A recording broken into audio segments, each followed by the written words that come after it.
Bonjour Thomas et merci d'avoir accepté notre invitation sur un thème qui vous est cher et qui nous est cher, donc quelle démocratie dans les entreprises.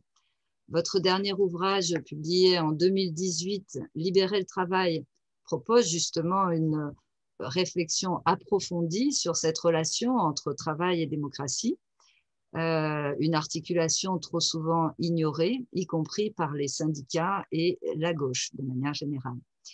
Vous êtes donc économiste et plus spécifiquement statisticien à la DARES, au ministère du Travail, donc, où vous dirigez le département Conditions de travail et santé. Vos thèmes de prédilection sont le travail, la santé et la démocratie. Depuis de nombreuses années, vous participez à divers groupes de réflexion destinés à faire bouger des lignes.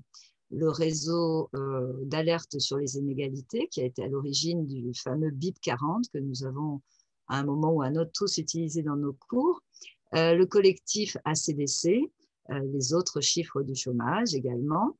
Vous avez participé ou vous participez encore aux économistes atterrés, au think tank Copernic et plus récemment à l'atelier Travail et démocratie. Et il ne faudrait pas oublier que vous êtes également un militant altermondialiste au sein d'Attac, longtemps très impliqué, en particulier au conseil scientifique ou en tant que coprésident. Alors, selon vous, l'organisation néo-taylorienne du travail, soumise à des exigences de rendement financier toujours plus élevées, sera en train de détruire notre monde commun. Il serait donc urgent à la fois de se battre pour préserver les acquis sociaux, mais aussi de construire un imaginaire mobilisateur qui nous apporterait un avenir désirable. Alors, que proposez-vous, Thomas Coutreau, pour réconcilier efficacité et justice dans l'entreprise? Quelle rupture vous semble nécessaire? Quelle voie vous semble praticable? Et vers quel avenir désirable cela nous mènerait-il? Donc, je précise juste aux auditeurs qu'ils pourront bien sûr exprimer leurs questions tout au long de votre intervention dans le chat et que nous y répondrons. Vous disposez donc de 45 minutes environ pour nous exposer votre thèse extrêmement passionnante, sachant que j'avais lu le livre à sa sortie et vraiment, je pense que nous allons encore apprendre pas mal de choses tout à fait passionnantes. C'est à vous. Merci beaucoup, Isabelle. Moi, je suis très content d'être avec vous. J'admire beaucoup le travail que vous faites à l'APSES. Vous êtes vraiment un foyer de réflexion et de résistance tout à fait précieux par les temps qui courent. On en a vraiment besoin. Alors, bon, moi, en gros, ma thèse, tu l'as dit, Isabelle, c'est qu'on on pourra pas sauver la démocratie et même d'ailleurs sauver la planète si on ne fait pas, on n'oblige pas le monde économique à se ranger aux normes de la démocratie. Autrement dit, si la démocratie ne fait pas irruption dans la sphère économique, je pense qu'on est tous très très mal partis. Et là, il y a là un enjeu qui me semble absolument central et effectivement qui est sans doute sous-estimé dans pas mal de réflexions. Il est très difficile d'ailleurs par exemple dans les programmes des partis de gauche pour les élections. C'est très rare qu'il y ait des choses un peu substantielles sur cette question de la démocratie économique. Et donc voilà, je pense qu'il y a vraiment un impensé qu'il faut essayer de lever. Donc voilà, mon intervention tourne autour des liens entre travail, santé et démocratie. La santé, quand je parle de santé, c'est la santé humaine, mais aussi évidemment la santé du vivant, de façon plus générale. Et avec comme thèse l'idée qu'il faudrait arriver à penser et à entreprendre la constitution d'entreprises en un commun productif.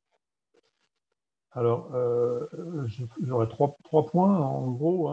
Premier point, c'est discuter la question de l'entreprise comme une affaire publique, une affaire politique. Une deuxième partie, c'est d'examiner un petit peu ce qui se passe en ce moment dans le management du côté du mouvement, ce que j'appelle un mouvement social managérial autour de l'entreprise libérée, qui me semble un symptôme important dans la situation actuelle et qui ouvre des pistes intéressantes malgré ses limites. Et puis voilà, ma conclusion sera autour de, enfin ma dernière partie et conclusion autour de l'idée comment faire pour constituer l'entreprise en un commun productif, pourquoi c'est nécessaire et comment ça peut être possible. Alors l'entreprise, qu'est-ce que c'est que l'entreprise? Là, je parle de l'entreprise privée, l'entreprise capitaliste, mais la plupart des éléments que j'évoque ici peuvent s'appliquer mutatis mutandis au secteur public et à la fonction publique en particulier. Notamment la question du contrat de travail comme un rapport de subordination entre hiérarchie et exécutant, un pouvoir de direction non partagé. Donc ce rapport de subordination qui est central, alors qui est un peu modulé dans le cas des fonctionnaires, mais qui est central dans le rapport salarial, il stipule qu'en échange d'un salaire, le salarié va accepter de mettre sa force de travail à disposition de son employeur et donc va exécuter les consignes, les ordres, les instructions qui lui sont données sans avoir la possibilité d'y déroger. Dans ce cadre, au fil des décennies, des luttes sociales ont été instaurées des formes de négociation collective. Aujourd'hui, on dit dialogue social, mais qui sont fondamentalement inégalitaires, puisque certes, l'employeur peut dialoguer avec les salariés et leurs représentants, mais il y a une inégalité absolument structurelle. C'est l'employeur qui décide, en fin de compte, si cette discussion, si cette négociation changera quelque chose ou pas au terme du contrat de travail. Et donc, c'est pas un véritable dialogue, ou alors c'est un dialogue du type qui peut exister dans un rapport féodal. Il n'y a pas du tout d'égalité entre les parties. Et s'est développé aussi un certain nombre de conquêtes sociales, le droit social, la protection sociale, qui ont été des compensations imposées par les luttes sociales et par l'intervention de l'État social, mais des compensations donc imposées à l'inégalité des parties contractantes, mais qui n'ont pas substantiellement modifié le rapport de subordination et l'inégalité entre les parties, même si cette inégalité a été tempérée par le droit du travail et la protection sociale.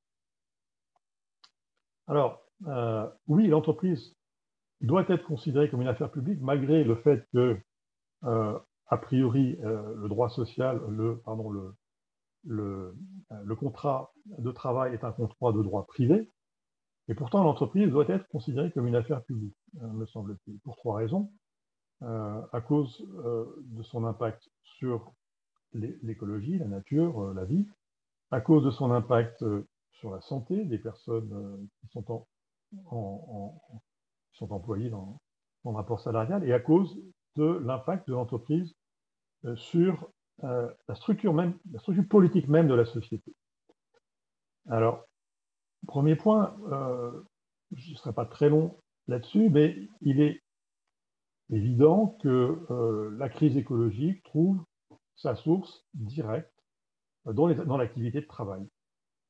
D'une part, les activités de travail ont un impact direct, ce sont les industries qui produisent les pollutions, les émissions de fumée, de CO2, qui produisent les marchandises dont la consommation va alimenter les pollutions de l'air, de l'eau, des sols et dégrader la biosphère. Donc la crise écologique trouve sa racine dans des activités de travail qui sont non régulées de ce point de vue, des activités de travail qui prennent la nature comme un dépotoir, comme un réservoir de matières premières inépuisables et qui n'ont pas comme préoccupation de maintenir et de renouveler les ressources qu'elles utilisent. Mais le travail a aussi un impact indirect. Le travail, notamment dans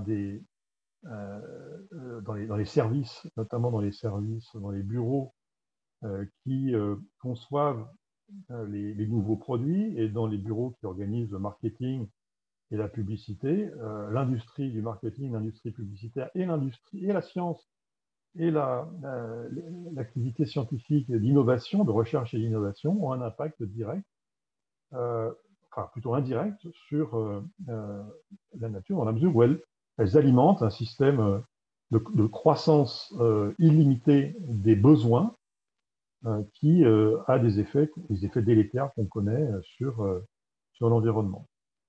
Donc, il est important de prendre en compte ces deux dimensions,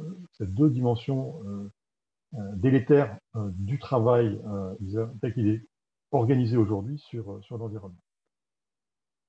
Et plus fondamentalement, je pense qu'on peut dire qu'il y a, évidemment, on a beaucoup analysé la lutte des classes, l'antagonisme entre capital et travail, mais il y a plus fondamentalement, enfin, il y a aussi, peut-être même plus profondément, un antagonisme entre le capital et la nature, qui amène un certain nombre de gens à dire que la résolution de la crise écologique suppose nécessairement un dépassement du capitalisme. Alors pourquoi cet antagonisme est vraiment fondamental?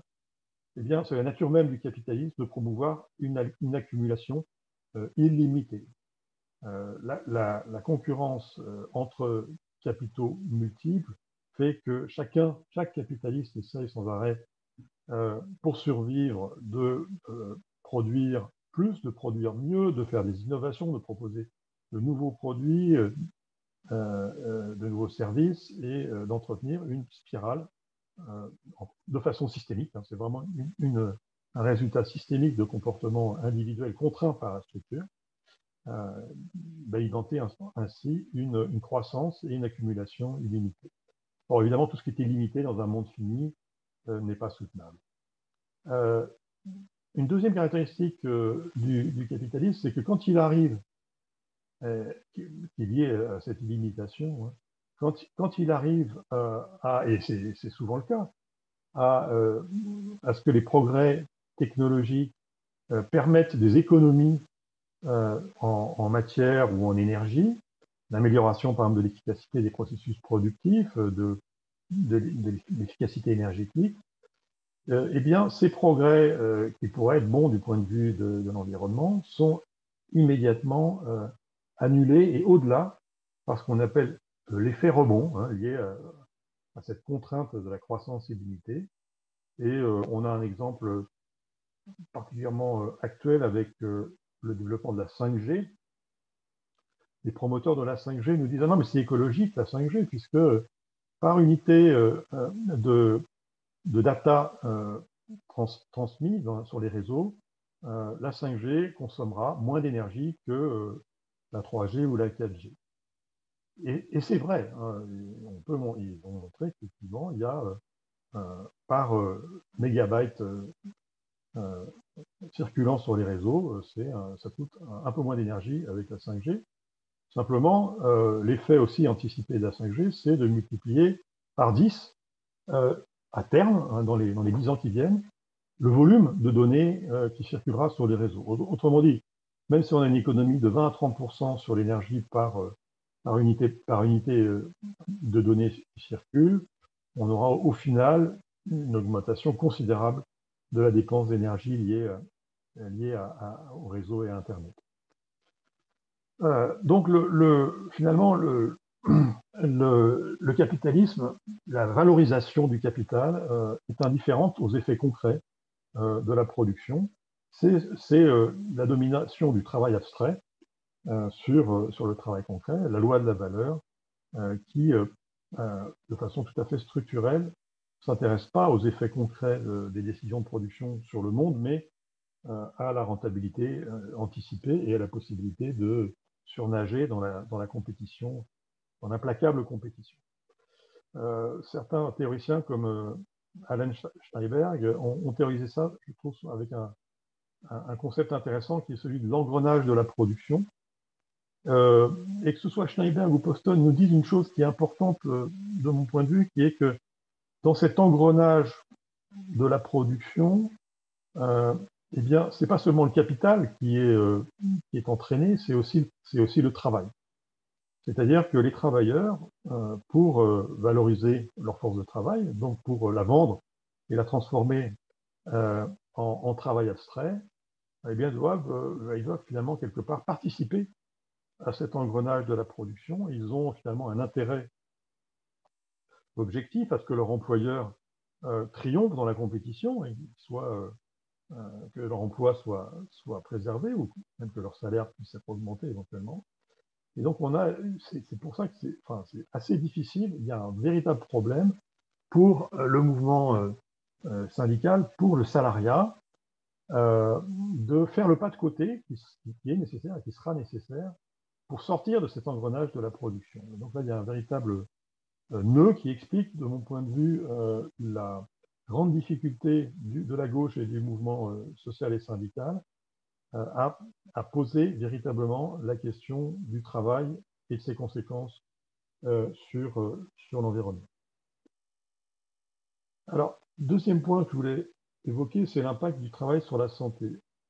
Alors évidemment, on a beaucoup parlé de l'impact du travail, des accidents du travail, les maladies professionnelles liées à l'exposition à des produits dangereux, les cancers professionnels. Bon, tout ça est aussi ancien que le capitalisme.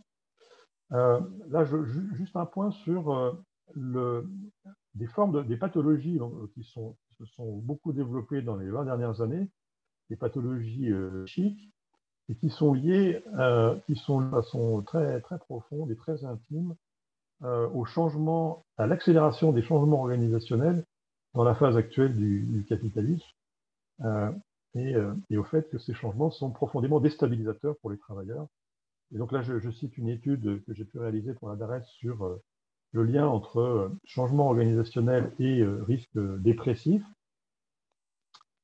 Alors, pourquoi ces changements organisationnels sont potentiellement aussi néfastes pour la santé psychique? C'est parce qu'ils s'inscrivent dans la tradition de la rationalisation taylorienne. La révolution numérique et les changements organisationnels qui l'accompagnent depuis une vingtaine d'années sont fondamentalement inspirés par l'esprit de la révolution taylorienne, notamment, alors ça c'est le résultat d'une étude qui a été faite dans les années 2000 sur toute une série de secteurs en Europe qui ont introduit ce qu'on appelle les restructurations de chaînes des valeurs.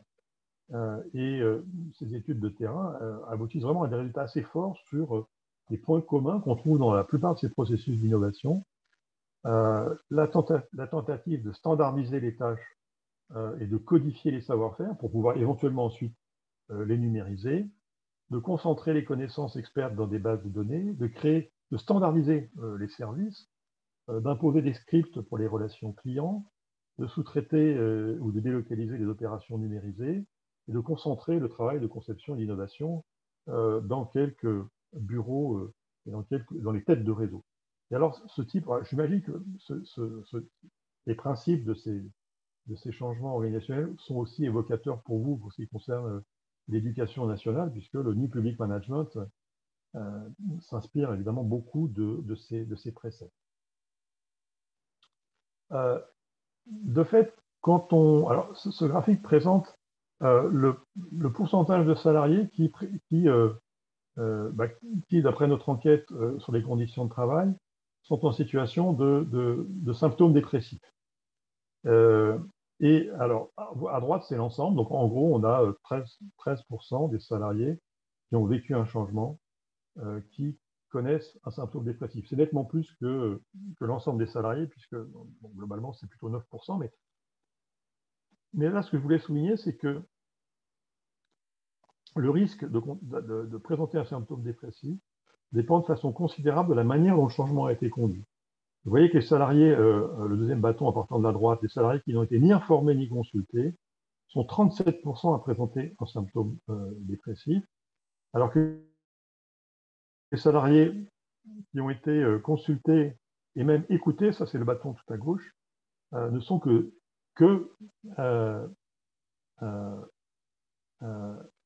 6%, alors 6% à présenter un symptôme dépressif. Évidemment, malheureusement, ils sont minoritaires.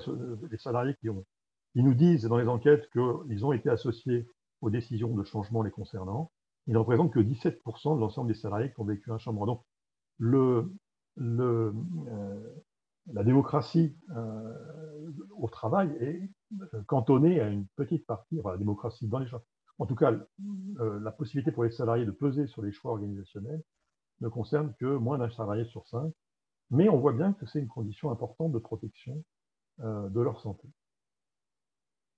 Troisième aspect que je voulais soulever, c'est l'impact politique du travail, c'est-à-dire l'impact de l'organisation du travail sur les rapports politiques dans la cité. Là, je cite Christophe Dejour, qui explique dans son bouquin sur le travail vivant comment les organisations du travail qui s'efforcent de casser les métiers et de créer du morcellement, par exemple le travail répétitif sous contrainte de temps, sont a priori délétères pour l'exercice des compétences politiques. Alors comment est-ce qu'on peut comprendre ça?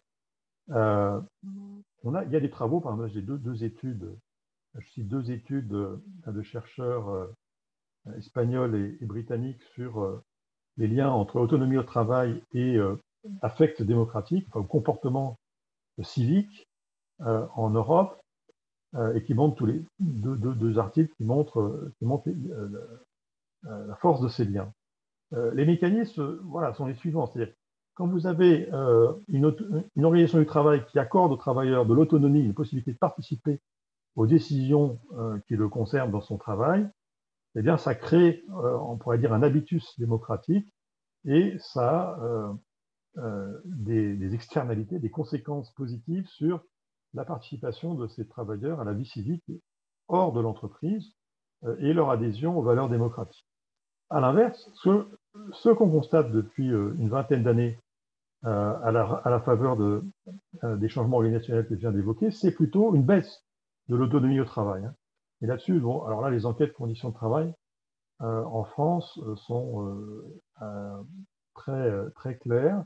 On a depuis le milieu des années 90 une tendance persistante, d'ailleurs qui se confirme encore dans la dernière enquête que nous allons publier bientôt, l'enquête de 2019, à un recul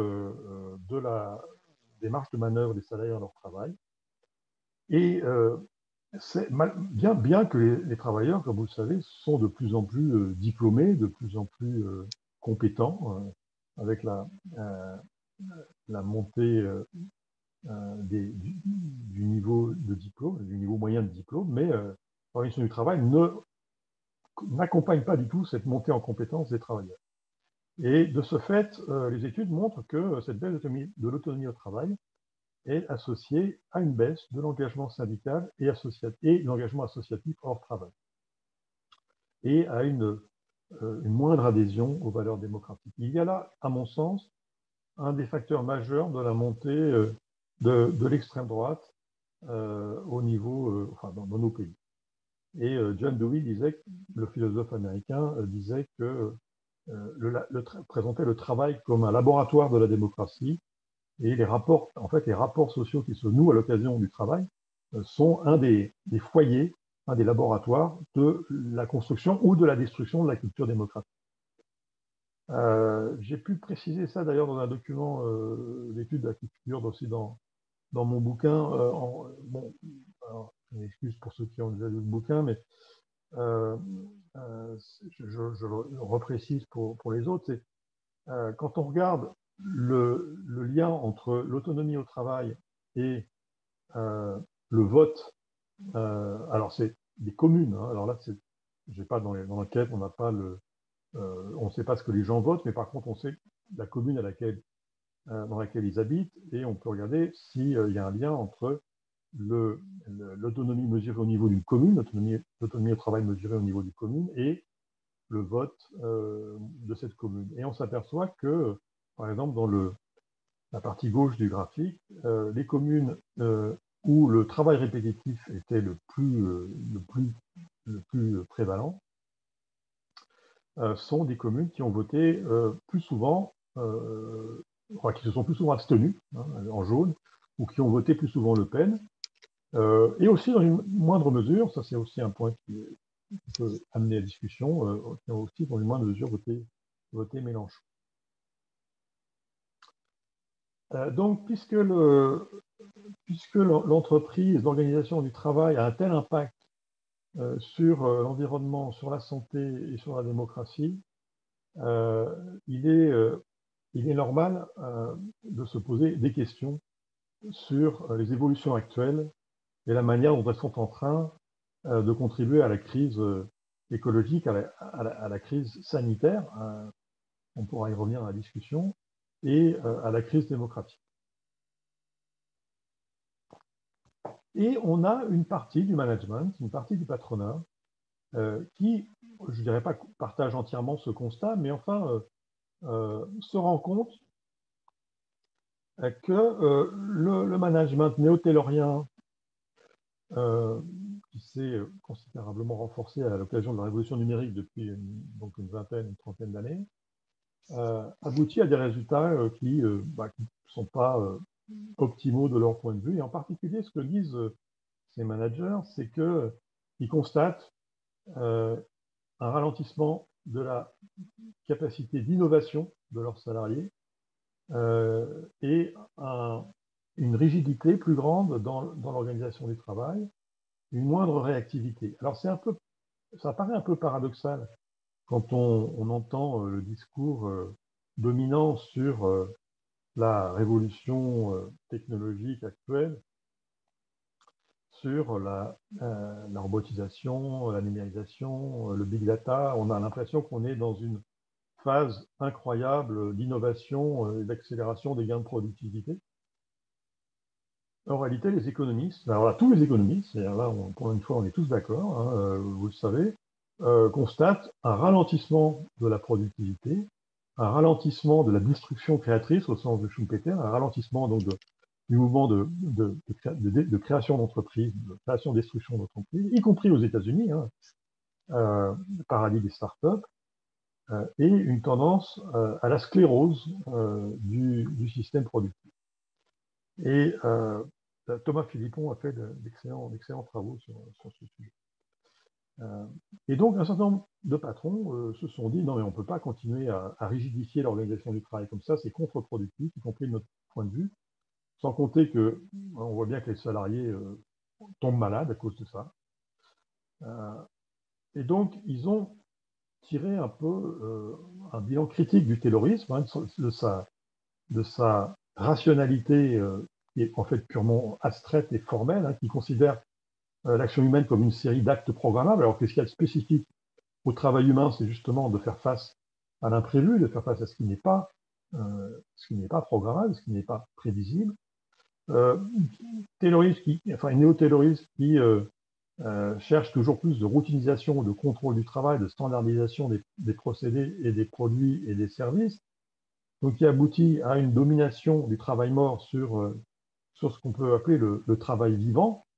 Alors, par travail vivant, je crois qu'il faut, enfin oui, peut-être un mot là-dessus, c'est il faut entendre par travail vivant justement ce qu'il y a de spécifiquement humain dans le travail humain, c'est-à-dire la capacité, ce que les algorithmes et les robots ne savent pas et ne sauront jamais faire, c'est-à-dire réagir face à des situations imprévues, faire preuve d'imagination, de créativité, d'empathie avec les personnes avec lesquelles on travaille ou pour lesquelles on travaille, ou même avec d'autres êtres vivants.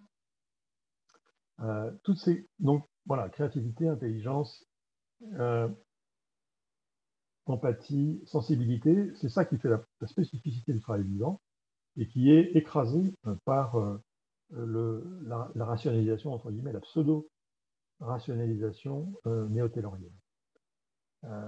Et donc, comme je le disais, ce centre de patrons ont constaté l'échec des principes de cette rationalisation néo-taylorienne qui nie le rôle central du travail vivant, y compris dans la performance productive, et donc ont essayé, à l'image de beaucoup d'autres, d'ailleurs, toute une tradition du management, ce que j'appelle le management humaniste depuis les années 50, avec des courants qui se sont succédés, des courants qui ont tous été marginaux, mais significatifs. Hein. Alors, je ne fais pas la liste, je ne vous lis pas la liste des écoles de management humanistes ou alternatifs qui sont succédés au cours des décennies, mais voilà, l'entreprise libérée, le management agile, qui ont aujourd'hui le vent en poupe, sont les successeurs d'une longue tradition d'un management contestataire des principes du taylorisme.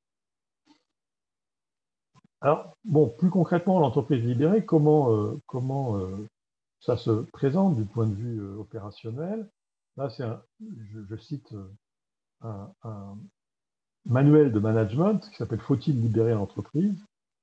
Et les grands principes que ces auteurs promeuvent sont assez audacieux. Hein, vous voyez, euh, poser un cadre stratégique et partager le pourquoi, le sens du travail, c'est-à-dire donner un sens au travail, au-delà évidemment de la maximisation du profit et du rendement pour les actionnaires, qui ne fait jamais sens pour les salariés.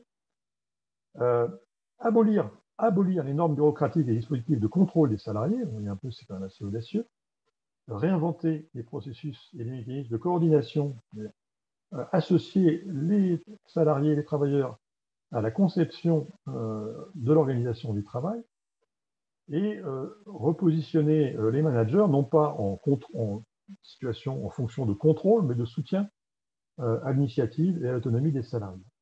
Donc on a, en tout cas sur le papier, un mode de pensée qui est radicalement anti-taylorien, qui va déléguer aux travailleurs beaucoup de décisions qui sont traditionnellement confisquées par les ingénieurs et les bureaux d'émetteurs.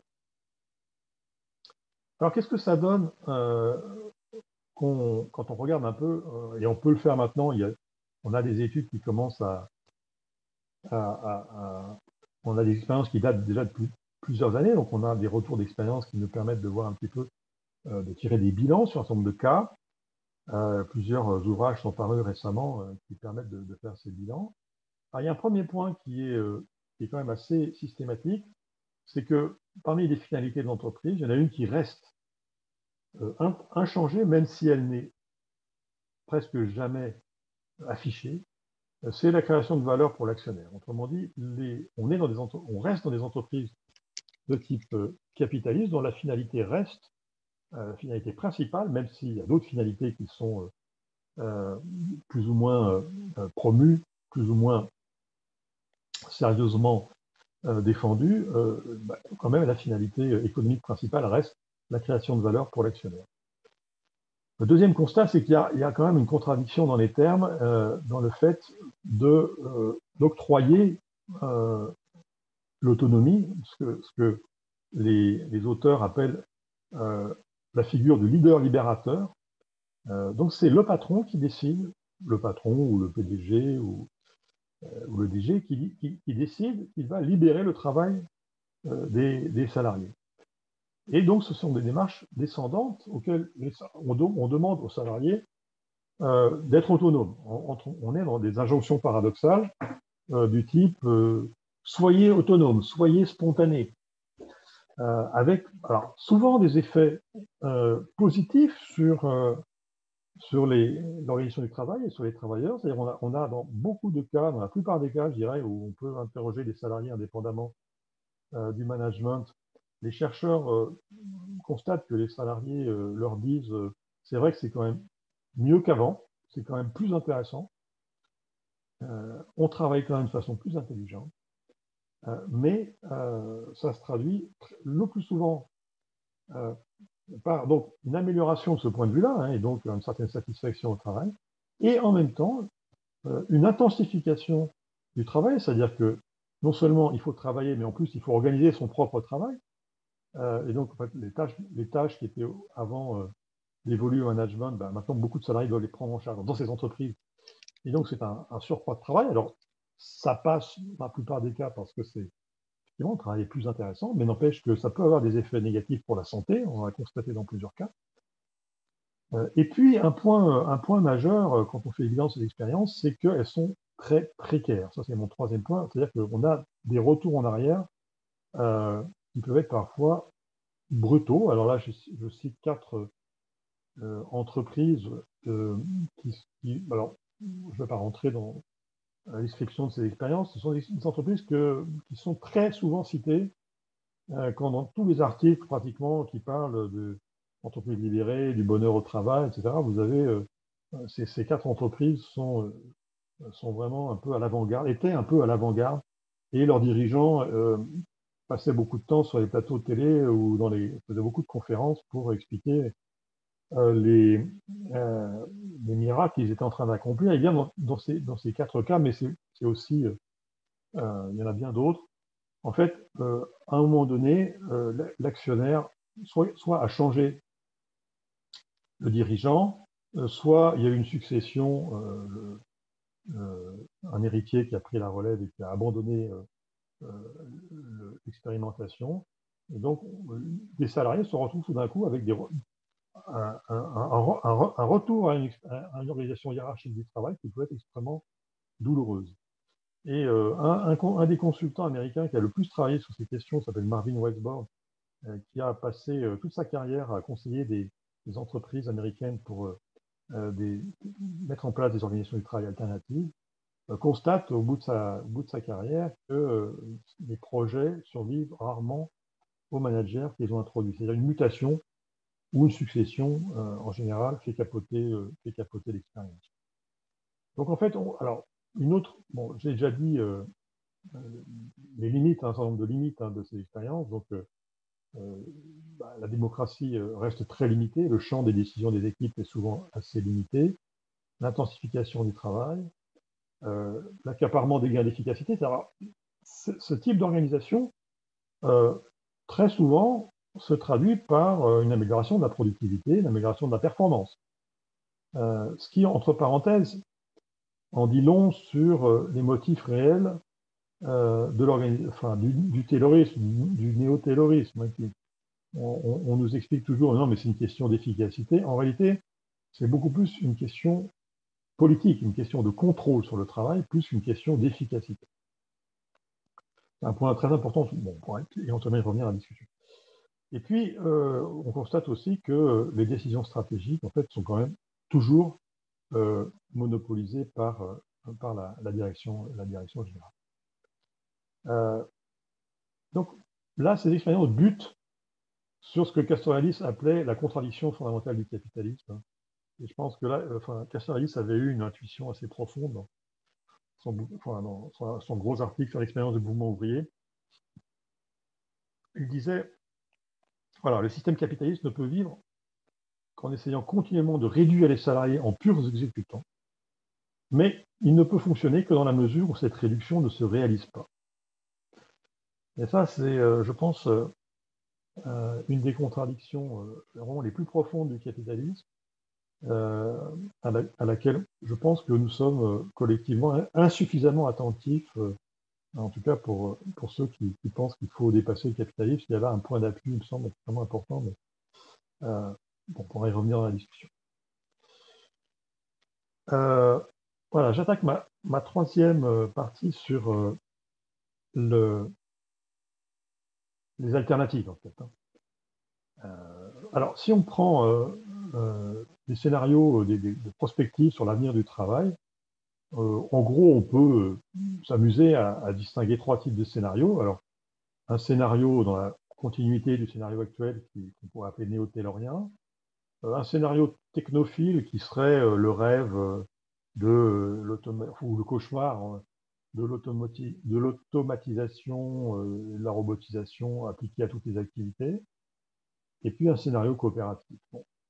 Alors, le scénario taylorien, alors je prends l'exemple des soins à domicile, c'est le scénario qui est largement prédominant aujourd'hui, avec ce qu'on appelle la télégestion, donc le contrôle à distance, par exemple des infirmières à domicile ou des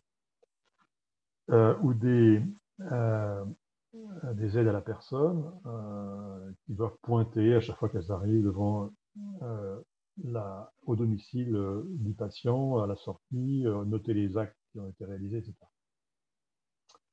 Le scénario technophile, donc vous voyez l'idée qu'on va construire des robots qui vont s'occuper des personnes âgées. Bon.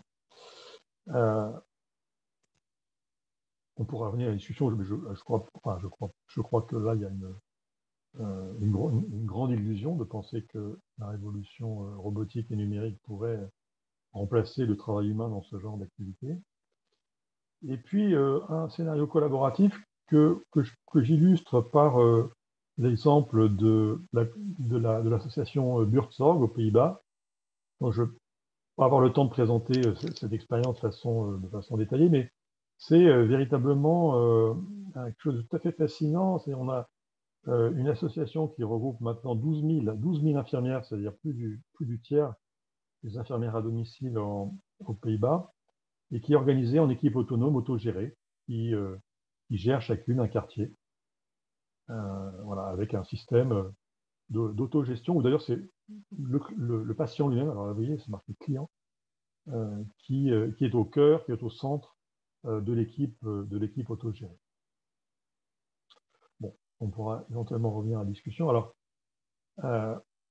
face à ces scénarios, pardon,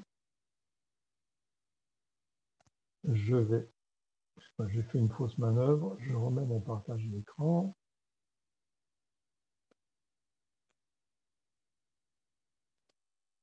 Voilà. Certains envisagent une démocratisation du capitalisme, hein. Je pense par exemple à Olivier Favreau ou Isabelle Ferreras qui ont produit récemment des travaux très intéressants sur la question. Donc ils partent de l'idée qu'il n'y a pas que le capital qui a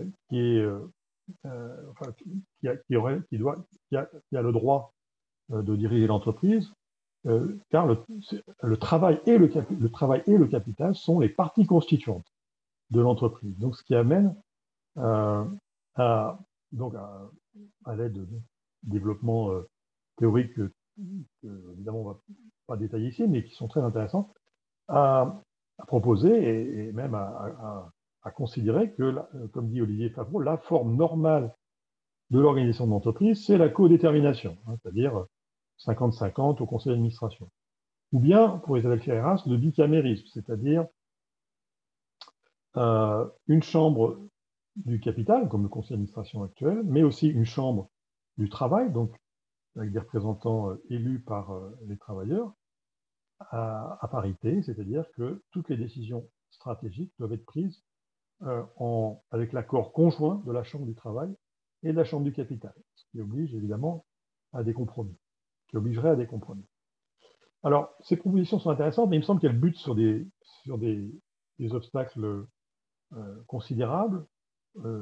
D'une part, bon, sur les marchés financiers liquides, pas besoin de. Enfin, c'est pas à vous que je vais expliquer que la chambre du capital, par exemple, dans le cas du bicamérisme d'Isabelle Ferreras, aurait quand même un gros avantage parce que sa logique de maximisation du profit correspond complètement à la logique des marchés financiers liquides sur laquelle l'entreprise est cotée. Donc, il n'y aurait pas véritablement d'égalité entre les deux chambres, même si juridiquement ce serait assuré.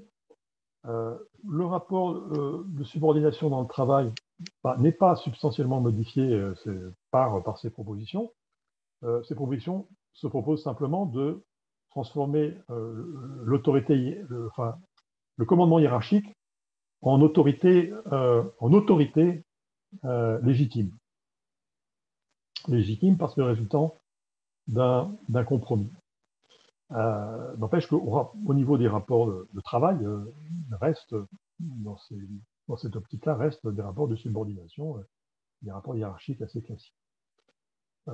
Et puis peut-être de façon plus fondamentale, dans l'engrenage de la production, que j'évoquais tout à l'heure, est-ce que la Chambre du travail aurait, alors bien sûr, elle aurait des intérêts différents de la Chambre du capital, mais est-ce qu'elle serait amenée davantage à se préoccuper des effets du travail, de la production sur l'environnement? Ce n'est pas du tout certain, puisque pour la survie de l'entreprise, il est important, pour maximiser les chances de survie et de croissance de l'entreprise, il est important de justement pas trop tenir compte des conséquences externes de l'activité. Donc, j'ai pas mal de doutes sur ces propositions. Il y a des pistes qui me semblent peut-être plus fécondes, avancées notamment par une partie du mouvement syndical ou par attaque, qui consiste à instaurer des contre-pouvoirs. Donc, pas forcément au niveau de la gouvernance générale, puisque là, vraiment, il y a la logique du capitalisme est assez difficile à contrer, mais au niveau des collectifs de travail et au niveau des unités de production, donc avec la possibilité d'instaurer un droit de discussion et d'intervention des salariés sur l'organisation de leur travail, d'élargir les comités d'entreprise, enfin aujourd'hui les comités social, le CSE, quoi, d'élargir le comité d'entreprise au réseau productif, sous-traitants, etc., et aux parties prenantes extérieures, donc les usagers, les clients, les riverains, les associations environnementales, de façon à internaliser dans les discussions des comités d'entreprise le point de vue des parties extérieures, y compris le point de vue de l'environnement. Et puis doter ces comités d'entreprise élargis de droits nouveaux, de droits de veto, notamment sur les décisions stratégiques qui impactent la santé des travailleurs, des riverains et de la biosphère. Donc, c'est des décisions d'investissement. Bon. Mais je pense qu'il faut aller plus loin dans la réflexion sur l'organisation et la démocratisation de l'entreprise, parce que les enjeux de la transition, semble-t-il, nous imposent de passer d'un schéma d'organisation mécaniste qui considère la nature comme un réservoir et un dépotoir à disposition, à un schéma beaucoup plus organique. Il faut passer d'une organisation qui vise la productivité apparente du travail, productivité du capital, à une organisation avec des objectifs beaucoup plus divers en termes de qualité, prendre soin. Il faut passer de méthodes liées à la subordination, donc la coordination, le contrôle, la hiérarchie, à des méthodes beaucoup plus coopératives et délibératives. Alors là, c'est du point de vue, ce que je disais tout à l'heure, sur la possibilité de sauver la démocratie politique.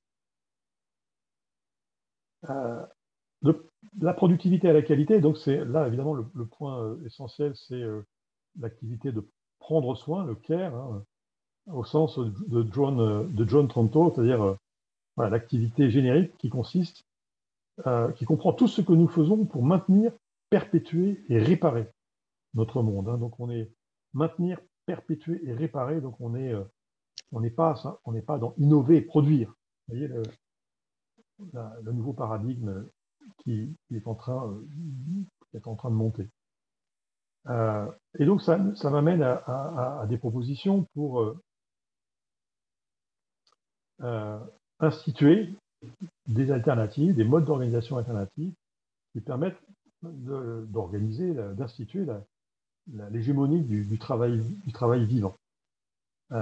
Donc l'autogouvernement du travail, alors c'est inspiré pas mal de la sociocratie. D'ailleurs, j'ai pas évoqué dans les mouvements managériaux, j'ai pas évoqué l'holacratie, mais vous avez peut-être entendu parler de ce mouvement qui est une privatisation d'un commun. La sociocratie, c'est vraiment un commun, c'est un ensemble d'idées très intéressantes pour organiser l'action collective, idées qui ont été privatisées par un consultant qui a appelé ça holacratie et qui fait payer des royalties aux entreprises qui mettent ça en place. Bon.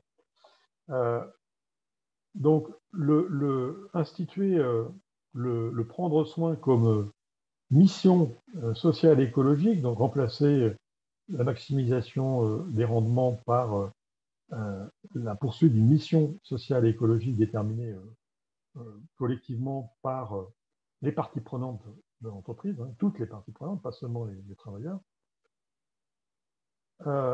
Organiser le travail par l'ajustement mutuel et le travail collaboratif. J'ai évoqué ça il y a quelques instants, notamment dans le cadre de la coopérative, de l'association dont j'ai parlé. Et puis, finalement, ça revient à concevoir et à instituer l'entreprise comme un commun productif.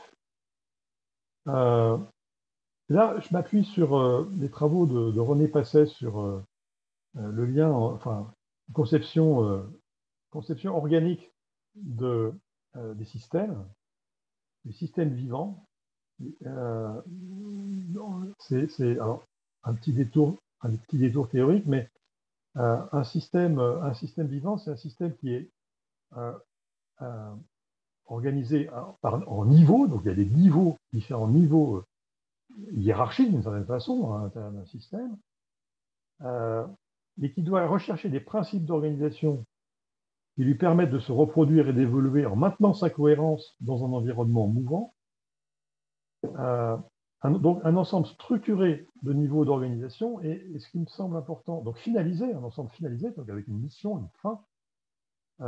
Et les grands principes que René Passet dégageait de la théorie des systèmes vivants, c'est l'idée de la prééminence de la finalité fonctionnelle de la reproduction du tout, c'est-à-dire de la mission de l'entreprise, dans notre cas. Donc, les différents niveaux doivent être organisés, les différents niveaux de l'entreprise doivent être organisés de façon à concourir ensemble à la finalité, à la mission générale de l'entreprise, mais en faisant peser sur chaque niveau d'organisation une contrainte minimale, une contrainte en termes de décisions préétablies par le niveau supérieur. Donc, c'est le principe de subsidiarité. Et ça se traduit, par exemple, dans la sociocratie par... voilà, j'en viens à la sociocratie, alors sous sa forme privatisée de l'holacratie. Ça se traduit par une structure très originale, organisée en cercles, sous-cercles, sous-sous-cercles, les unités de travail de base étant les petits cercles à l'intérieur des grands cercles, avec, et là c'est le point important, et c'est l'innovation, il me semble, de ce type de modèle organisationnel, des cercles articulés par une boucle de contrôle réciproque. Autrement dit, pour assurer que l'ensemble des acteurs de l'entreprise concourent bien à la même finalité, il faut un certain degré de contrôle des cercles de niveau supérieur sur les cercles de niveau inférieur. Donc, dans ce système, le cercle de niveau supérieur désigne le leader des cercles de niveau inférieur, bon, leader qui n'a pas de fonction hiérarchique, mais une fonction d'animation. Mais en sens inverse, pour assurer la contrainte minimale sur le niveau inférieur, eh bien, chaque cercle de niveau inférieur élit un représentant qui exerce un droit de veto, tel que celui que j'évoquais tout à l'heure pour le comité d'entreprise, un droit de veto sur le cercle de niveau supérieur. Autrement dit, aucune décision importante ne peut être imposée au cercle de niveau inférieur. Il y a nécessairement dialogue, construction de compromis entre les niveaux. On est loin, en tout cas sur le principe, d'une hiérarchie traditionnelle. Bon, je suis un petit peu long, donc je ne vais pas rentrer dans le détail de l'organisation quotidienne du travail dans ce type de structure qui laisse la plus large autonomie aux travailleurs à partir du moment où ils ont pris la vie des personnes concernées ou des rôles concernés par leurs décisions. Et donc, j'arrive à ma conclusion avec l'idée que les principes de l'entreprise autogouvernée ressemblent beaucoup aux principes que Elinor Ostrom avait dégagés dans l'étude des communs. Ces 8 principes de cohérence des communs sur le long terme. Bon, il se trouve que voilà, il y a une analogie assez forte avec les principes de l'entreprise autogouvernée tels qu'on peut les dégager d'un ensemble de travaux théoriques et d'expériences empiriques. Donc voilà, cette idée que l'entreprise doit avoir une raison d'être qui donne un sens commun au travail de tous ces participants, une gouvernance partagée entre les parties prenantes, des cercles auto-organisés avec une boucle de contrôle réciproque, une large autonomie laissée au niveau inférieur dans le travail quotidien, des mécanismes d'adaptation continuelle de la structure, donc c'est des structures évolutives avec des rôles et des cercles dont les frontières sont évolutives, des règles de traitement des conflits et d'application des sanctions, parce qu'évidemment, c'est pas le monde de l'harmonie universelle, et un rôle fondamental de la délibération, pas d'autorité hiérarchique, mais les décisions se prennent par consentement, compromis, mais pas par autorité. Alors ça a des conséquences concrètes, hein, donc c'est pour ça que je disais que ce n'est pas compatible véritablement avec le capitalisme, parce que ça ne peut pas s'accommoder par exemple de titres flottants sur les marchés financiers. Ça suppose, ça ne s'accommode pas d'une autorité hiérarchique ou d'une autorité actionnariale. Et ça s'accommode assez mal aussi de règles, enfin, disons, préétablies et fixées de façon verticale, centralisée, uniforme pour tous les secteurs et tous les types d'activités. Il y a vraiment une nécessité d'adaptation au contexte pour définir les règles qui fonctionneront le mieux. Voilà, donc évidemment, c'est pas. Il y a l'entreprise comme un commun productif, donc ce serait évidemment une brique essentielle d'une société fonctionnant selon le principe de la soutenabilité écologique et démocratique. Et ça ne suffit pas, il ne suffit pas de réformer l'entreprise, bien entendu. Il faut un ensemble d'institutions. Alors, j'aime bien le terme de délibéralisme. Je ne l'ai pas inventé, c'est des collègues chercheurs en gestion qui proposent d'utiliser ce terme, mais je le trouve assez stimulant. Ça suppose d'autres types d'institutions, bien sûr. Un revenu garanti, alors ça peut être salaire à vie, ça peut être un revenu de transition écologique, je ne rentre pas dans les formules qui sont en débat aujourd'hui. La question évidemment de la cohérence globale au niveau national et international des décisions d'investissement, de façon à aboutir à la fois à une redistribution des richesses et bien à une sorte d'état stationnaire, ou enfin une décroissance des consommations matérielles et une croissance des liens et des services fondamentaux. Bon, la question de la monnaie aussi est importante dans ces réflexions, mais évidemment, je n'ai pas le temps de l'aborder ici. Évidemment, ces réflexions doivent aussi s'étendre à la question de l'État, la démocratisation de l'État, qui pourrait aussi s'inspirer de ce type de réflexion. Voilà, je vous remercie de votre attention et j'espère qu'on va pouvoir discuter maintenant. Alors, merci beaucoup, Thomas. Je ne sais pas si vous m'entendez, oui. Tout un tas de questions intéressantes, certaines peut-être plus simples au tout début, qui portent plutôt sur des notions comme la notion d'entreprise agile. Quel lien, relation avec celle de flexibilité qui nous est plus familière? Est-ce un raccourci d'assimiler entreprise agile à un focus sur la relation client, alors que l'entreprise libérée est tournée vers l'intérieur? Oui, tu souhaites que je réponde Oui. Oui, ben, en fait, là, comme les questions sont très différentes les unes des autres, je pense que c'est plus simple et certaines sont formulées de manière longue. Donc voilà, donc l'idée d'entreprise agile, focus sur la Oui, alors, relation client, alors que l'entreprise libérée est tournée vers l'intérieur. oui, c'est vrai qu'il y a un peu ce focus un peu différent dans les deux conceptions. L'entreprise agile, enfin, en tout cas, le mode d'organisation agile, c'est un mode d'organisation où il y a une interaction constante entre les équipes, enfin le collectif de travail et le destinataire du travail, le client. Et donc, au lieu de le client passe une commande et puis 6 mois après, il est livré, donc il y a le client définit des besoins et puis on lui propose des solutions, il réagit, et on affine les solutions, il réagit à nouveau. Et donc, on substitue on substitue à la planification rigide du processus de production en étapes fixées à l'avance, on substitue un ajustement mutuel permanent entre le collectif de travail et le destinataire du travail. Donc, effectivement, c'est focalisé sur le lien entre le collectif et l'utilisateur ou le client. Mais en gros, c'est quand même le même type de philosophie organisationnelle hein, qui abandonne en principe la planification rigide et hiérarchique et qui fait place à l'ajustement mutuel. D'accord, merci. Rapidement, parce qu'il y a plein de questions qui arrivent. Donc, de Françoise, que penser de l'entreprise à mission dans ce cadre? Je ne maîtrise pas du tout la question, mais il semble que la définition juridique de l'entreprise est en voie de modification.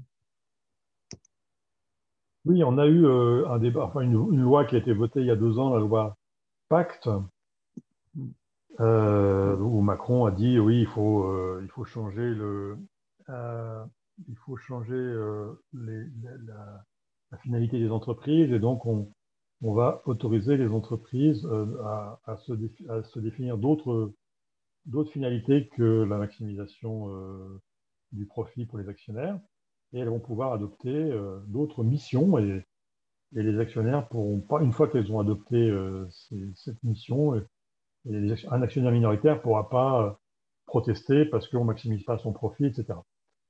En réalité, oui, la loi permet aux entreprises qui souhaitent d'adopter une mission sociétale différente du profit. Mais contrairement à ce qui avait été demandé, même d'ailleurs par le rapport Nota-Sénar, hein, donc le Sénar, c'était le PDG de Michelin à l'époque et Nota, Nicole Nota, donc la CFDT, qui avait demandé quand même à ce qu'il y ait des mécanismes de contrôle du fait que la mission était bien respectée, notamment qu'il y ait une commission regroupant euh, des parties prenantes extérieures à l'entreprise et des parties prenantes de l'entreprise qui puissent porter un jugement sur la manière dont l'entreprise suivait ou non sa mission. En fait, ça n'a pas été retenu par la loi. En fait, c'est vraiment de la communication. Hein. Les entreprises peuvent afficher une mission différente du profit, mais il n'y a pas de mécanisme de contrôle du fait que c'est véritablement le cas. Et on peut prendre l'exemple de Danone. Hein. Récemment, Danone a annoncé un plan de suppression massive d'emplois parce qu'il y avait une baisse de la rentabilité, alors que Danone est une des entreprises à mission les plus pionnières, hein, qui affiche comme stratégie, hein, c'est la santé. Danone, c'est la santé par l'alimentation. La mission de Danone, c'est pas le profit, c'est la santé par l'alimentation. Sauf que quand les actionnaires ont trouvé que les profits, les dividendes baissaient trop, eh bien, ils ont imposé au PDG, Emmanuel Faber, qui a dû avaler son chapeau, hein, ils lui ont imposé une réduction massive d'effectifs. Très bien. Donc, je vous lis la question de Fabien Schuller. Donc, vous faites le lien entre la possibilité d'expression démocratique au travail et la couleur politique d'une commune.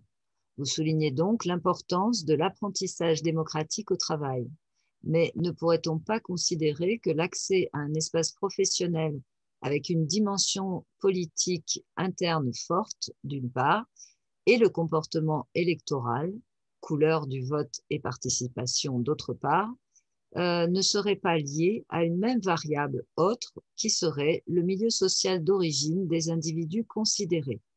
Autrement dit, comment avez-vous mis en évidence le lien direct entre vote et démocratie professionnelle? Vous l'expliquez dans votre livre, mais là, c'est vrai que vous ne l'avez pas expliqué.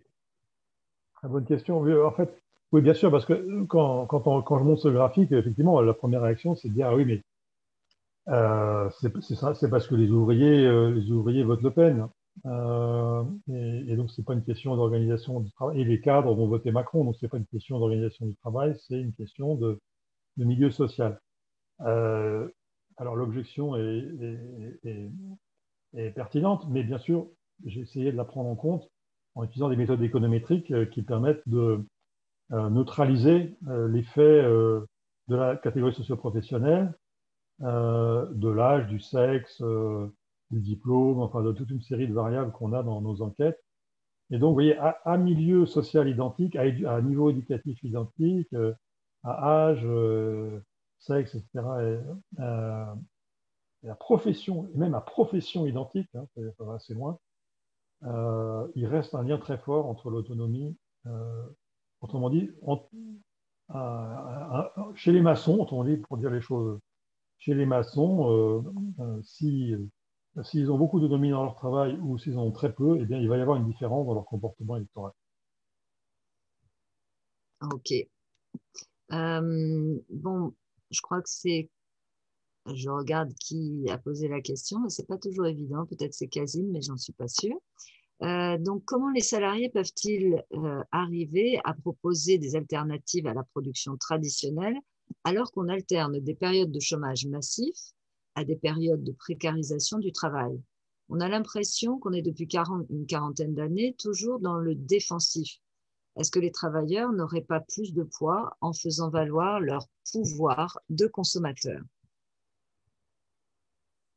Alors ça, c'est une question ô combien, ô combien importante, mais complexe, hein. C'est-à-dire, quels sont les leviers, quels sont les leviers pour peser sur l'organisation du travail? Alors, effectivement, quand on est dans une situation de précarité, c'est extrêmement compliqué. Alors,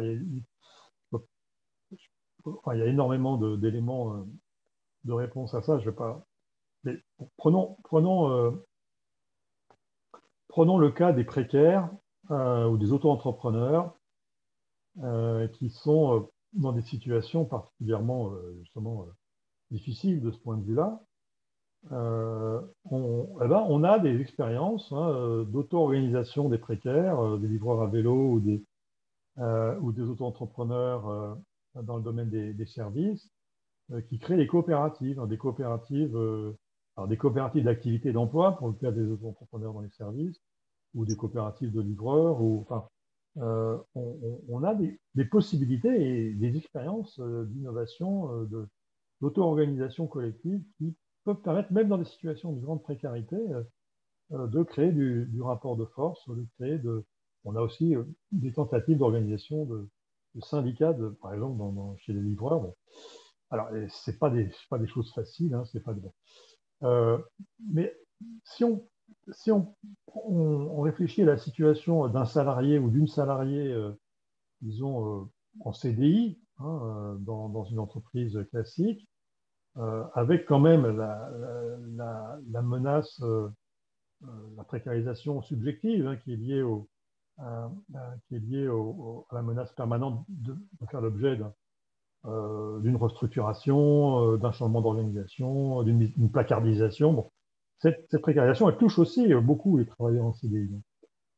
Euh, et là, je pense qu'il y a toute une série d'expériences dans le travail syndical que j'essaie de présenter un peu dans le bouquin, mais c'est encore très insuffisant, il faudra travailler plus là-dessus, mais qui partent de la question de la qualité du travail et de ce sentiment très répandu chez les travailleurs de tous les secteurs qui n'arrivent plus à faire un travail de qualité à cause des modes de management, des modes d'organisation qu'on leur impose, par exemple à cause des objectifs chiffrés qui ne reflètent pas du tout la qualité réelle de leur travail, en tout cas la qualité telle que elles et eux la conçoivent.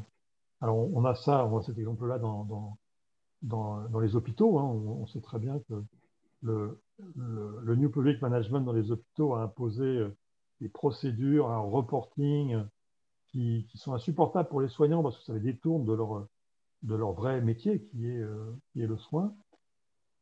Et donc, voilà, il y a un certain nombre de chercheurs et de syndicalistes qui se sont dit qu'on peut s'appuyer sur ce sentiment, cette aspiration à bien travailler pour reconstruire du collectif et donc du rapport de force. Et bon, je ne vais pas développer les études de cas que certains, ou des recherches-actions que des chercheurs et des syndicalistes ont menées depuis plusieurs années pour montrer comment c'est possible. Mais je pense que c'est une piste majeure. Et d'ailleurs, je voudrais juste dire en passant que je pense qu'y compris dans l'éducation nationale, ce serait une piste majeure euh, pour reconstruire du collectif et mieux résister au rouleau compresseur des réformes voilà, qui font perdre leur sens au travail. Cette idée que défend certains syndicalistes qu'on pourrait reconstruire du rapport de force et ben en s'unissant, en tout cas, ou en travaillant ensemble avec d'ailleurs les, les parties prenantes extérieures, les élèves, les étudiants, les parents d'élèves, euh, autour de cette question du sens du travail, à quoi ça sert ce qu'on fait, pourquoi est-ce qu'on n'arrive plus à le faire, et comment est-ce qu'on pourrait mieux le faire. Voilà, il me semble que là, il y a une piste importante et trop peu exploitée pour recréer du collectif et du rapport de force. Ok, merci. Et puis, il me semble que travailleurs comme consommateurs, ce n'est pas une alternative. Les deux sont possibles, mais c'est sûr qu'on ne peut pas attendre peut-être que les consommateurs à eux seuls réussissent à changer les conditions de travail. Ah non, Ici, je pense que c'est... donc, la question, est-ce que les travailleurs n'auraient pas plus de poids en faisant valoir le pouvoir de consommateur? Je ne poserais pas la question. Enfin, il faut que les travailleurs s'allient avec les consommateurs, qu'ils sont aussi, d'ailleurs, bien sûr, les travailleurs et les consommateurs. Mais par exemple, quand vous êtes prof, bon, évidemment, vous avez peut-être des enfants à l'école, mais vous avez aussi des consommateurs, entre guillemets, qui sont les élèves et les familles. Et donc, voilà, faire alliance avec ces consommateurs, entre guillemets, ça peut être au nom, évidemment, de l'intérêt commun à ce que le travail éducatif soit de bonne qualité et poursuivre des finalités qui conviennent à tout le monde. Voilà, il y a peut-être des pistes. Ok, donc une question de Raphaël qui va au cœur du problème. Donc le problème de l'absence de démocratisation de l'entreprise vient manifestement du rapport premier de subordination du salarié à son patron, mais aussi à la nécessité du retour sur investissement des propriétaires capitalistes qui entraîne l'obligation de maximiser les profits, d'où la méfiance vis-à-vis de l'autonomie des travailleurs qui évidemment ne poursuivaient pas ces mêmes objectifs. Lorsque les organisations du travail post-fordistes ont essayé de réhumaniser le travail, elles ont créé, par exemple, des équipes semi-autonomes dont la conséquence a été certes une plus grande autonomie des équipes, mais qui ont eu l'effet pervers de créer un autocontrôle par le groupe de travailleurs, souvent encore plus pesant que celui des supérieurs hiérarchiques. Du coup, ma question porte sur les nouvelles organisations à la mode aujourd'hui, les SCOP, qui sont censées être plus démocratiques, n'ont-elles pas tendance à rendre les travailleurs esclaves de leur collectif démocratique de travail? Alors, il y a un risque, effectivement, parce que le contrôle hiérarchique, quand il est supprimé, ça ne veut pas dire que, évidemment, tout contrôle est supprimé. Il y a des formes de contrôle mutuel qui sont inévitables. Hein. Les travailleurs ont besoin de s'assurer que les collègues font bien ce qu'il faut pour que leur travail à eux puisse se dérouler correctement. Donc le contrôle hiérarchique peut disparaître, ça ne supprime pas la nécessité du contrôle horizontal, de l'autocontrôle, du contrôle collégial, etc. Et ça peut dégénérer effectivement dans des formes d'hyper-contrôle, d'hyper-conformisme, euh, et, et avec des conséquences potentielles aussi en termes d'exclusion euh, des, des moutons noirs ou des brebis galeuses, c'est-à-dire des gens qui ne se conformeraient pas aux objectifs communs définis par le collectif. Donc on peut avoir effectivement des risques à la fois d'hyper-autocontrôle et d'exclusion des marginaux.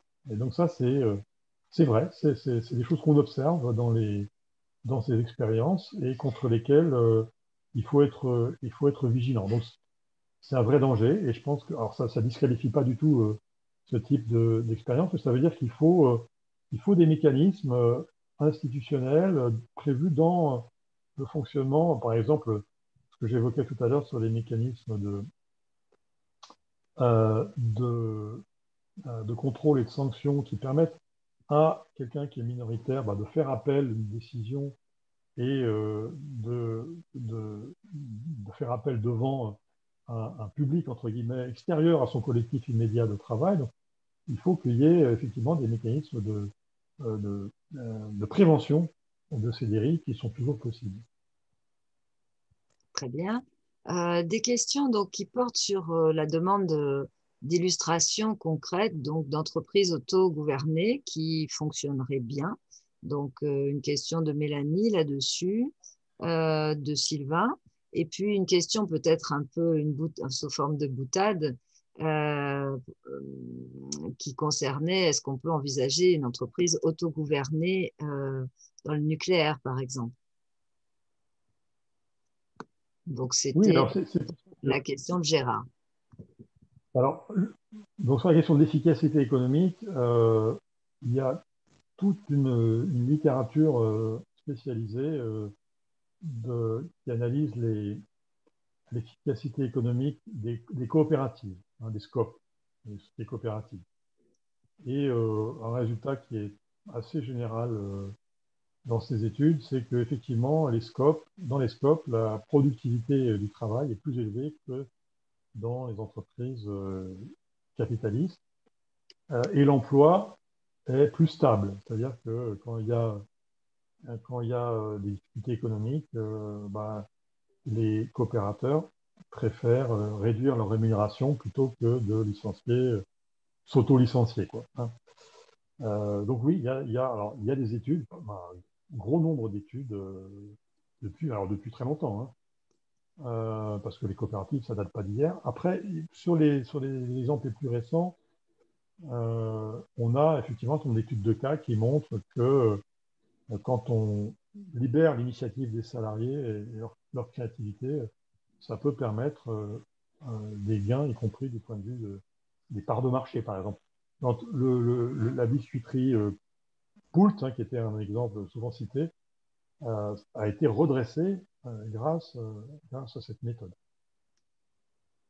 Alors sur l'autogouvernement d'un fabricant d'armes, oui, ça c'est évidemment, c'est pour ça que je disais que c'est cette histoire de l'engrenage de la production. C'est-à-dire qu'il faut qu'il y ait dans la gouvernance de l'entreprise euh, soit représenté de façon importante, avec un pouvoir de décision important, des parties prenantes qui vont être impactées par l'activité de l'entreprise. Donc, centrale nucléaire, ben oui, mais il faut qu'il y ait des associations de riverains, des associations environnementales, et puis, évidemment, sur la question de la politique énergétique, c'est pas une question qui peut être réglée au niveau d'une centrale ou d'un établissement. C'est une question politique de dimension nationale, voire européenne, dans notre cas, où l'autogestion d'une entreprise n'aurait pas de sens. Là, ça nécessite des choix politiques, démocratiques, pris à des niveaux plus élevés. Il y avait également une question sur justement la question de la propriété. Il faut que je la retrouve.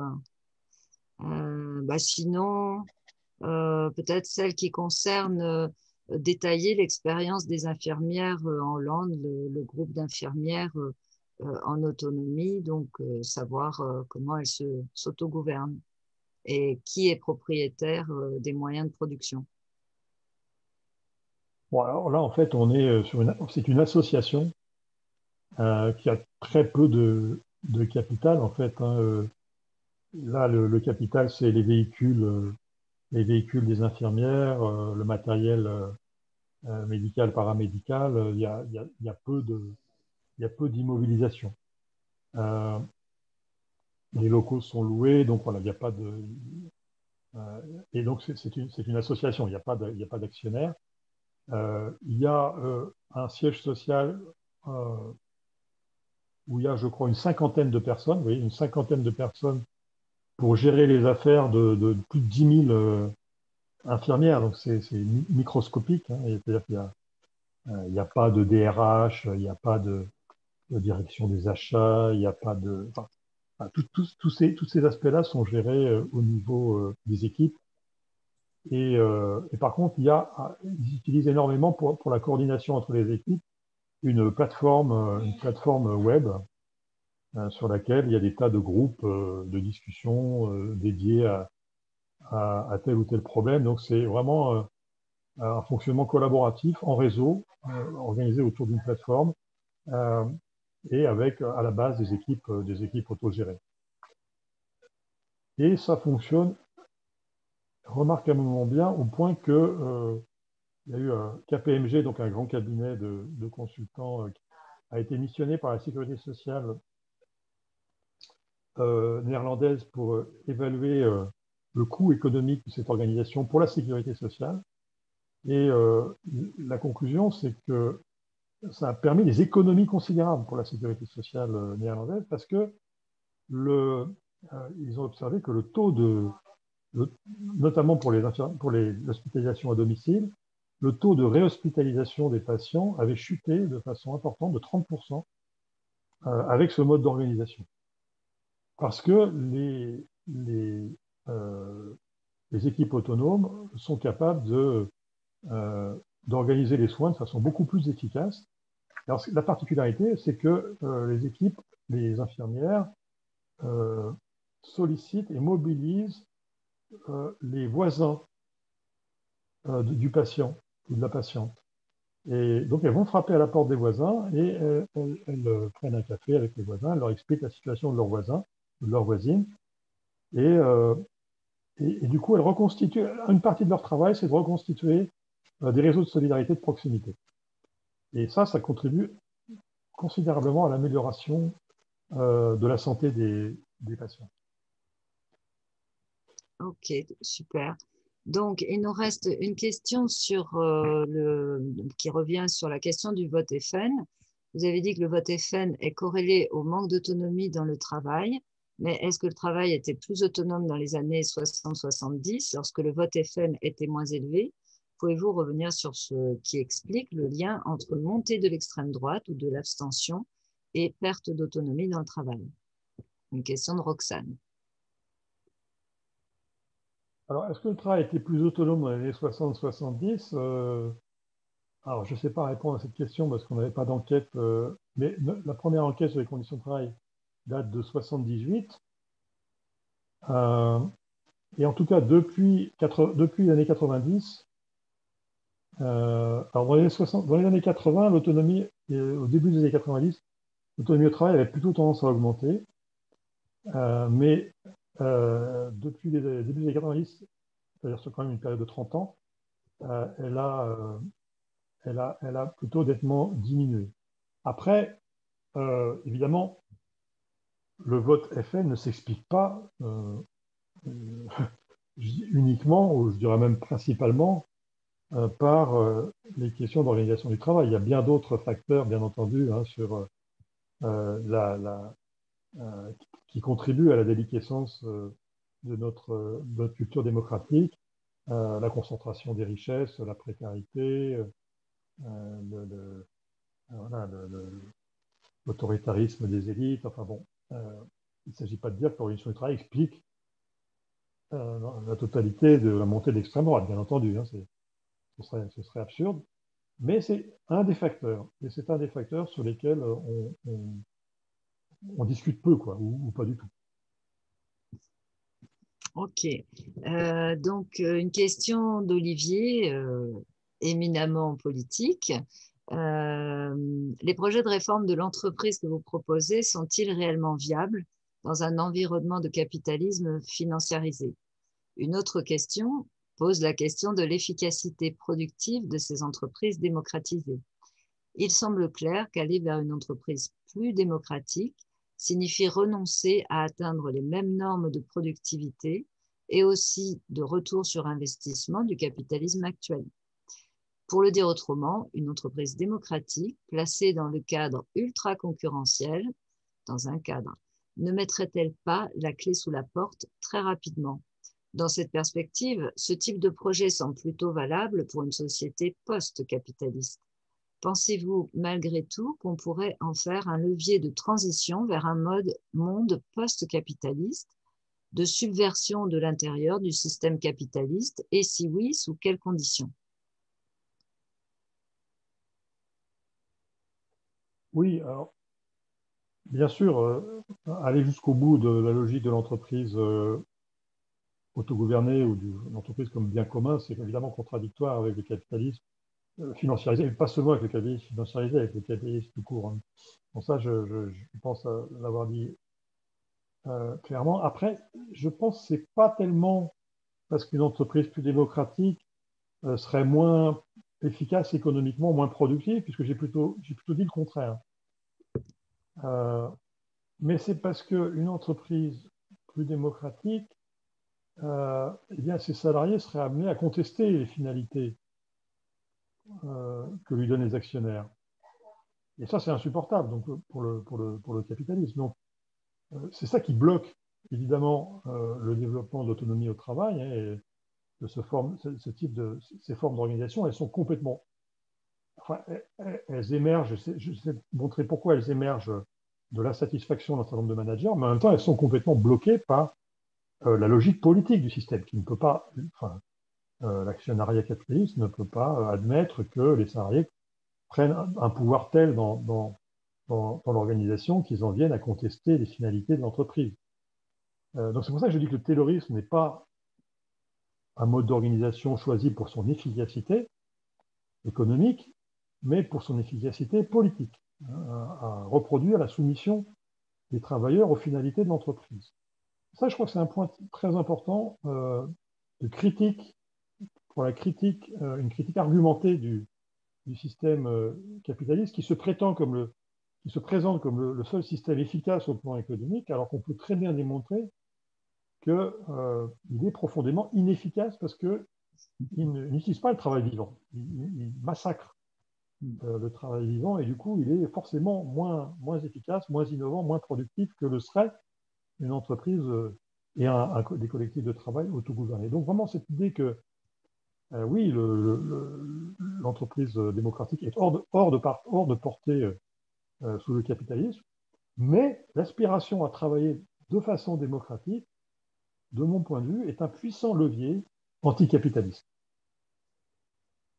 Oui, tout à fait, parce que c'est vrai qu'on a tendance à penser qu'on est dans une démocratie parce qu'on a des institutions politiques, alors que John Dewey, ou votre livre bien sûr, mais montre que s'il n'y a pas cette culture de la démocratie dans les autres sphères, à l'école, dans le travail, en réalité, on subit plutôt les choses et votre étude montre que plus on a un travail contraint, eh bien, plus on subit, plus on s'abstient. Voilà. Je crois qu'un collègue demandait quelques références en particulier sur les possibilités de construire des collectifs euh, pour l'autonomisation. Moi, je sais que ce que j'ai retenu de votre travail et qui m'était quand même déjà vaguement venu à l'esprit, c'est que tant qu'il n'y aura pas démocratie dans l'entreprise, il n'y aura pas de vraie démocratie, puisque là, on répartit la richesse et on la produit, ce qui fait nos conditions de vie quotidiennes, en fonction de normes qui nous sont imposées. Donc, bien évidemment, même si ça fait des dégâts, c'est un lieu de bataille essentiel si on veut un jour vivre dans une démocratie. Donc, je me permettrai juste une petite question, justement, depuis la parution de votre livre. Est-ce que vous avez senti que les syndicats s'emparaient davantage de cette question, même si je ne blâmerai pas les syndicats parce que eux aussi doivent répondre au rouleau compresseur de toutes ces méthodes? Alors, mon bouquin, moi, je l'ai discuté avec dans pas mal de cadres syndicaux, enfin essentiellement avec des équipes à la CGT, à Solidaire, à la FSU. J'ai fait pas mal de débats, pas mal de réunions, de stages de formation, etc. Donc oui, ça, ça parle, c'est des choses qui parlent à pas mal de syndicalistes. Après, c'est difficile d'en faire.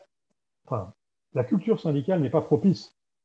La culture des organisations n'est pas propice à, à se poser la question comme ça, à se poser la question de créer des collectifs autour de la qualité du travail bien fait, à créer des collectifs autour de l'aspiration démocratique, à décider soi-même comment et pourquoi on travaille.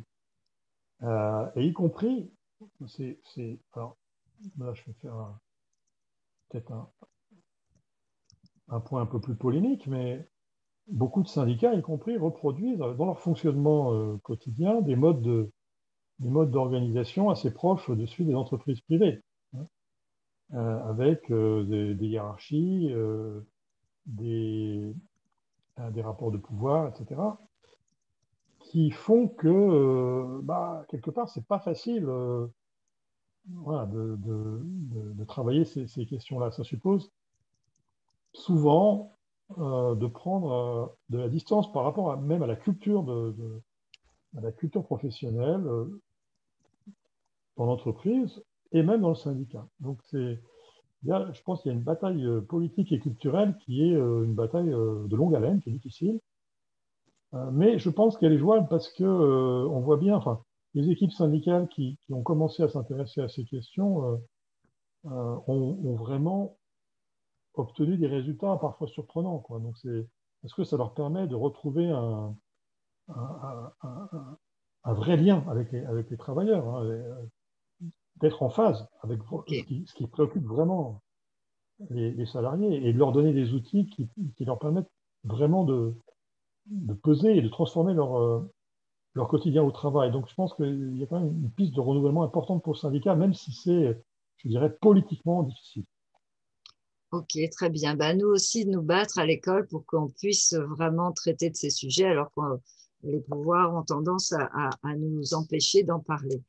Bon, ben, je crois que je ne sais pas s'il y a de nouvelles questions. Ah oui, mais il est déjà 35.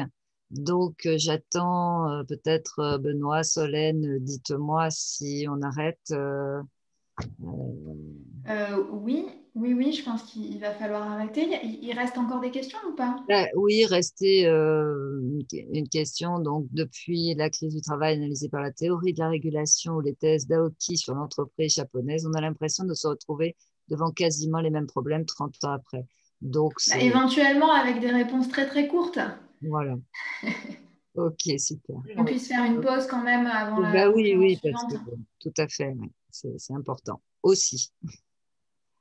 Donc, je sais ok, pas, j'ai vu- non, mais oui, ce que je disais, c'est que effectivement, les expériences d'entreprises libérées et les limites auxquelles elles se heurtent aujourd'hui, ça se traduit, ça se situe dans une longue tradition de tentatives de management alternatif qui butent toujours sur la nature des rapports de production capitalistes.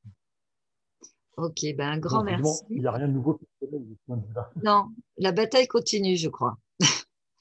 Donc, Ouais. un grand merci, Thomas, d'être venu avec nous. Et puis, ben, merci à tous pour vos questions, très, très stimulantes, même si on aurait pu continuer encore longtemps. Moi, j'en avais encore, mais voilà.